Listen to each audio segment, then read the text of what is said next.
वाराणसी नकली cough syrup को लेकर बड़ी कार्रवाई की गई है।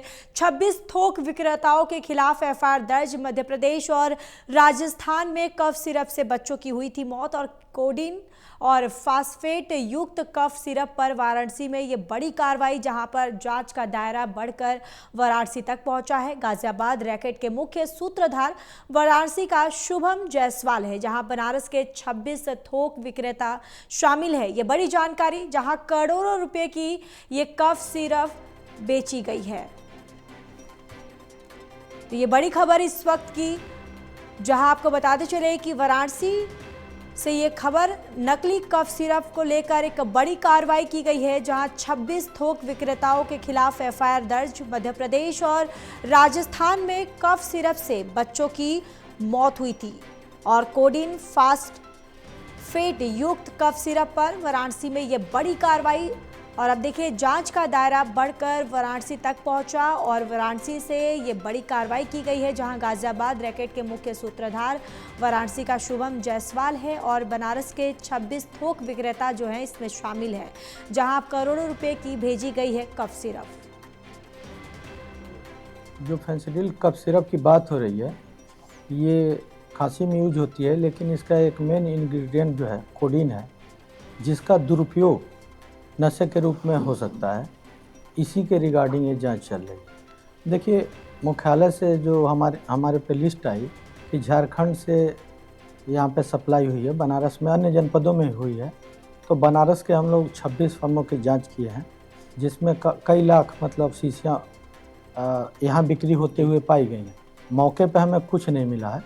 इन्वेस्टिगेशन में कुछ फर्म बंद पाई गई और कुछ जो मिली वहाँ पे स्टॉक नहीं था, लेकिन उन्होंने परचेज करी हैं, लेकिन आगे कहाँ बेची हैं या सप्लाई करी हैं उसका रिकॉर्ड नहीं मिला। कल थाना कोतवाली में ड्रग इंस्पेक्टर और उनकी पूरी टीम के द्वारा कुछ कंपनीज़ हैं, उनका फिजिकल वेरिफिकेशन किया गया। वेरिफिकेशन करने के बाद कुछ इरेगुलरिटीज़ जो प्रथम दृष्टया पाई गई, उसके आधार पर उनके द्वारा तहरीर दी गई। उस दी गई तहरीर के आधार पर सुसंगत धाराओं में थाना कोतवाली में 28 लोगों पे अभियोग पंजीकृत किया गया।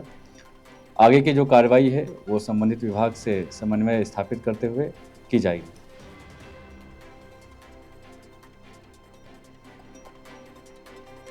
और इसी खबर पर ज्यादा जानकारी के साथ वाराणसी से अभेंद्र प्रताप हमारे साथ जुड़ चुके हैं। अभेंद्र, देखिए, अब वाराणसी में जिस तरीके से एक बड़ी कार्रवाई की गई है, क्योंकि इससे पहले मध्य प्रदेश और राजस्थान में कफ सिरप से ही बच्चों की मौत हुई थी।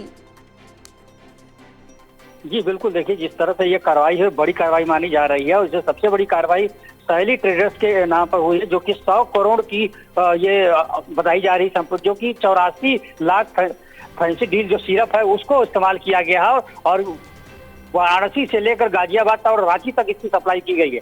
अभी पुलिस जो है 26 लोगों पर मुकदमा दर्ज कर दिया है। अब इन लोगों से पूछताछ होगी। पूछताछ के बाद यह पता किया जाएगा कहाँ तक किस जगह पर यह सिरप की सप्लाई की गई है। उसके बाद एक बड़ी कार्रवाई भी मानी जानी। खाद्य आपूर्ति विभाग के जो अधिकारी है वो लगातार छापेमारी कर रहे हैं। किस किस दुकानों पर छापेमारी सप्लाई की गई है उसकी लेकर जांच चली है। जी बिल्कुल, अब देखिए, जांच का दायरा जो है अब वो जिस तरीके से बढ़ गया है वाराणसी में, ये एक बड़ी कार्रवाई, क्या कुछ सबूत बरामद हुए हैं अभेंद्र?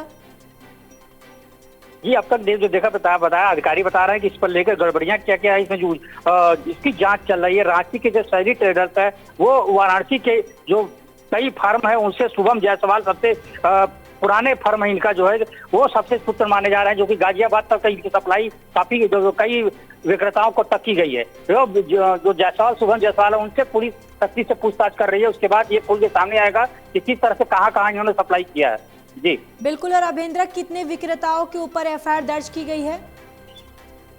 जी बिल्कुल, बता दें आपको कि 26 कारोबारी इसमें है, जिसमें 28 कारोबारियों पे जो है कि मुकदमा दर्ज किया गया है। जी बिल्कुल। चलिए अभेंद्र, तमाम जानकारी के लिए धन्यवाद।